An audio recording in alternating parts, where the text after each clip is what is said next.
थुङ्गा फुलका हामी एउटै माला नेपाली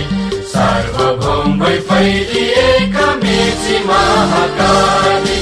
सयौं थुङ्गा फुलका हामी एउटै माला नेपाली सार्वभौम भई फैलिएका मेची महाकाली प्रकृतिका कोटि कोटि सम्पदाको आचल वीरहरूका रगतले स्वतन्त्र र अचल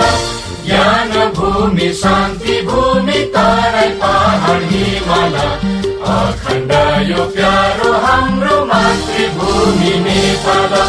बहुजाति भाषा धर्म संस्कृति छ विशाल